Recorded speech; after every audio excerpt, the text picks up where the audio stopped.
The middle class of the 1950s turned into a debt-burdened class by 2025. This already showed that the era was gradually changing and revealed the impact of those changes on people. As the era moved forward and time changed, this left us with a single question. How did people living under the same capitalism manage to be prosperous in one period, yet over time begin to fall into debt even though they continued to earn income? This question cannot be explained solely by the wages people earn. As time passed, the era and its effects revealed which social class these forces were increasingly directed toward. When we look at the 1950s, everything appeared to be in perfect order. Everyone had their own way of life and lived according to the income they earned. But this calm was not natural. The middle class that built its life after the Second World War did not fall from the sky.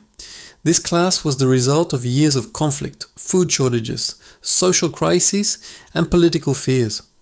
During the Gilded Age at the end of the 19th century, wealth had concentrated in the hands of a small number of families, and labor had begun to produce a life stripped of value.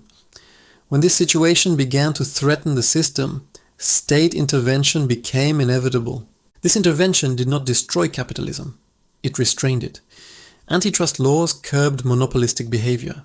The Federal Reserve was established to prevent financial panics. High income taxes slowed the accumulation of wealth across generations, and strong labor unions increased workers' bargaining power. Thanks to these mechanisms, the middle class became not merely a mass of wage earners, but a social stratum with a stake in the economic system. In this period, a home was not just stone and concrete. A home was the place where future plans were built and where people felt secure. A single salary was enough. People could spend their lives on living, not on servicing debt. At the same time, they could build families and begin to carry future generations forward. For this reason, the middle class of the 1950s was a collective force that could assert itself within these systems. As time progressed, this balance began to change quietly. From the late 1970s onward, inflation, energy crises, and global competition created a new story. In this story, the problem was not regulation, but supposedly regulation itself. The idea of freeing capitalism again first appeared with promises of efficiency and innovation, but in practice it meant the gradual dismantling of protective barriers. Taxes were reduced, banking services began to expand, factories started chasing cheaper labor, and these developments caused conflicts within labor unions. Shop owners began to profit, but each of these changes reduced the value of labor.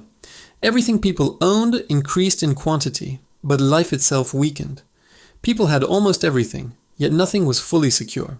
At this point, a critical turning point emerged, the beginning of an invisible race. People were no longer competing only to survive, but also to appear normal. The definition of normal was continuously raised by the system. Better schools, safer neighborhoods, and a more appropriate lifestyle were no longer presented as luxuries, but as minimum entry tickets. As the price of this ticket rose, the middle class began to borrow not to accumulate property, but to preserve status. At this stage, debt ceased to be merely a financial tool and became a mechanism that shaped behavior. A person in debt cannot take risks, cannot use their time freely, and cannot openly confront the system. Debt is the act of mortgaging the future to the present, and when this mortgage becomes a permanent condition for millions of people, the middle class also loses its political weight. When we return to the works of Adam Smith, this picture is not surprising. Alongside his frequently cited metaphor of the invisible hand, Smith issued a warning that is rarely remembered. When people engaged in the same trade come together, such meetings almost always end in a conspiracy against the public.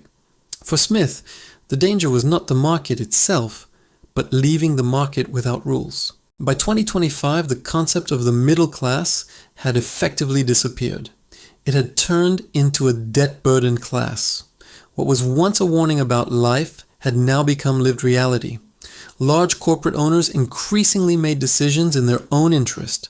Their profits rose upward, while labor's share declined. The losers were the same people as always. The middle class now served two roles at once, acting as consumers while also carrying debt.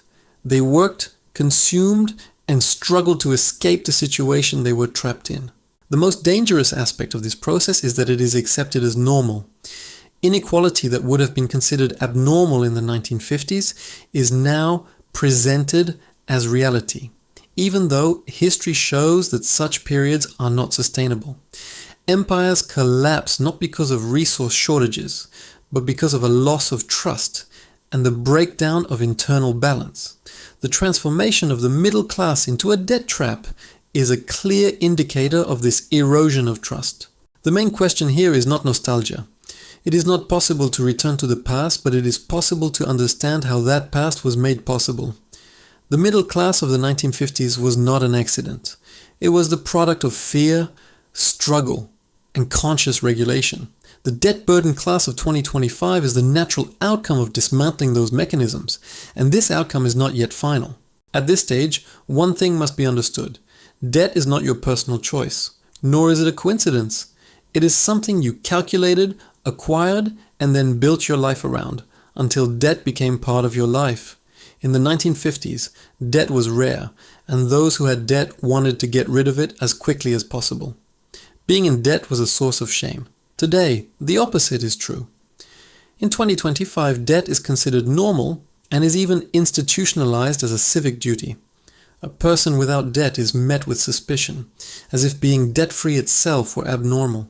At the root of this transformation lies a change in the role of finance itself. Finance was initially a tool that served the real economy, enabling production, trade, and long-term planning, but over time it became an end in itself. Capital is no longer used primarily to build factories, but to purchase future income in advance, and this future is extracted most heavily from the wages of the middle class. At this point, it must be recognized that debt is not merely an individual choice, because debt occupies a central place in the system's design, and this design has become more subtle, quieter, and more invisible over time. In the 1950s, debt was an exception, an extraordinary situation, and the main goal was to return to being debt-free, whereas in 2025, debt is presented as a norm, even as a condition of citizenship, and the system treats the debt-free individual as suspicious. A silent mechanism operates here. Inflation and credit move together to erode the real value of labor income.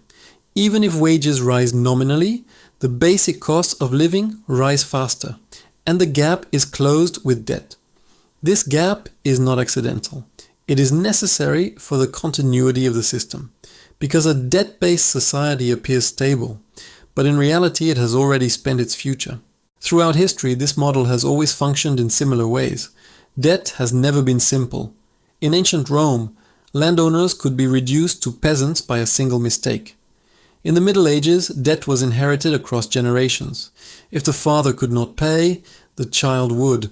Al-Ghazali feared precisely this outcome. Money was not just paper or metal, it represented justice, and when it was corrupted, justice itself was corrupted. The modern credit system has combined this ancient mechanism with a digital accelerator. Credit granted with a single click, risk assessed by algorithms, and obligations created in seconds bind individuals to the system without them fully feeling the weight of debt. This speed disperses responsibility and renders the social consequences of debt invisible, so debt is presented as an individual weakness even though it is the product of a collective design. At this stage, Thorstein Veblen's observations become even sharper. Conspicuous consumption is no longer just a game for the wealthy, it has become a survival strategy for the middle class. People buy things not out of necessity, but to avoid losing the rung on which the system has placed them, and that rung is raised slightly higher every year. In this race there are no winners, only those who fall behind. Here, what Adam Smith feared becomes reality. The state and corporations merge to manage market life. The market is no longer free, it is filled with managers, and the middle class is deprived of genuine choice. The system demands either adaptation or withdrawal, with no middle ground. Thus, the debt-burdened class of 2025 is not a group left on the margins of the system, but its central pillar. This class works, consumes, pays debt, and keeps the system moving, while simultaneously losing its say over the future. The irony of history is that this model creates short-term stability, but erodes trust in the long term. Although historical periods change, the outcome does not. Power creates distance to reproduce itself, removes responsibility, and pushes consequences downward. The middle class of the 1950s was a rare period in which this distance was short. The debt-burdened class of 2025 represents the stage where that distance has reached its maximum. At this stage, the question is no longer about individual decisions, but about collective will. The issue is no longer wages, and history makes this clear. No state or society has collapsed because of wages alone. Every collapsed society shared similar characteristics. People begin to learn that their tomorrow will be worse than today, and the middle class understands this and weakens. This weakening begins at the psychological level.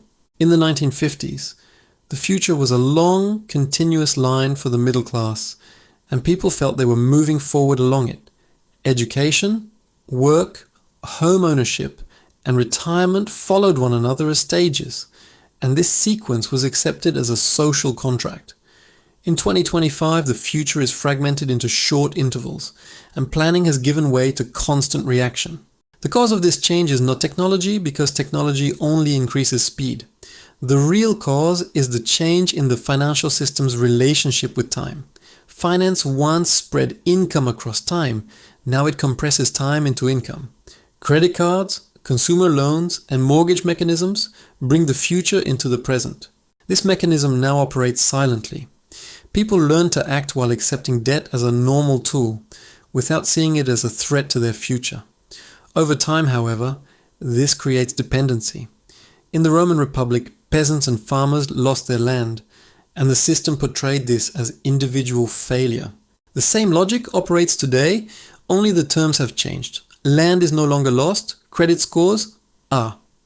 A credit score is the digital passport of social status in the modern world.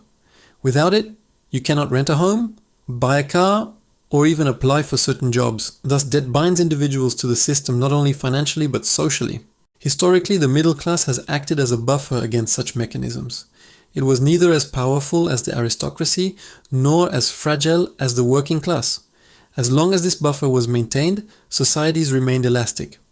When the buffer is filled with debt, elasticity disappears, because debt destroys the ability to take risks. The middle class no longer takes risks or drives change. It merely tries to preserve its employment status. This creates fear and stagnation among people. In 2025, the debt-burdened class consists of large populations that are politically weak. History has shown this pattern repeatedly. Behind this weakness lies another invisible factor: the change in the structure of expenses. In the 1950s, major expenses were relatively stable because housing, education, and healthcare were heavily regulated by the state, and profit in these areas was limited. By 2025, these same areas have become the primary sources of market profit.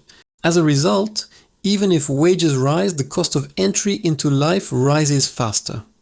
People earn more but must pay more just to participate in the system.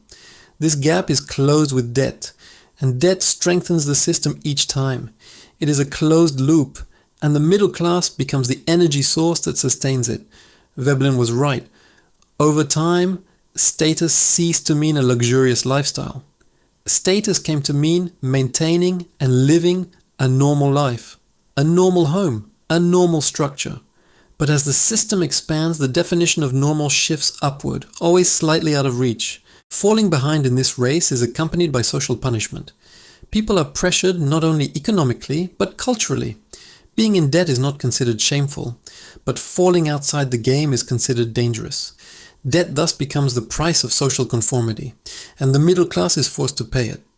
This is exactly the point Adam Smith feared. He understood that when markets are left to themselves, the powerful will rewrite the rules in their own favor. Today, the market appears free, but the rules are written invisibly. Monopolies dominate not through open force, but through infrastructure. Over time, it becomes clear that energy, logistics, and housing are each consolidated at different stages, and alternatives are gradually eliminated. You believe you are free, but all paths move according to the same timetable and lead to the same destination. This structure gradually distances the middle class from the concept of ownership. Ownership is risky because it creates long-term obligations. Subscription models appear flexible, but they create dependency. For the system, the ideal citizen is not an owner, but a user who makes continuous payments. Thus, the historical position of the middle class changes. It is no longer the pillar of social stability, but the system's shock absorber. It absorbs impacts but cannot change direction. This is a silent transformation, and its silence is what makes it dangerous. History shows that such phases do not last long. Trust gradually erodes and the system begins to lose its effectiveness. People first turn to individual solutions, thinking independently, but over time, these thoughts become collective. The middle class of 2025 cannot yet fully articulate answers, but the middle class of 1950 could, because the system was prepared to respond to its demands. The debt-burdened class of 2025 is still forming the questions. Yet in history, the formation of the question is more dangerous than the answer, because it shakes the existing order. The indebtedness of the middle class is not accidental, but its awareness of this condition is a risk for the system. It is too early to draw final conclusions, because history continues to change and adapt. The middle class does not disappear. It transforms. But this new form is built on debt, and therefore it is not sustainable, a fact that history has demonstrated repeatedly.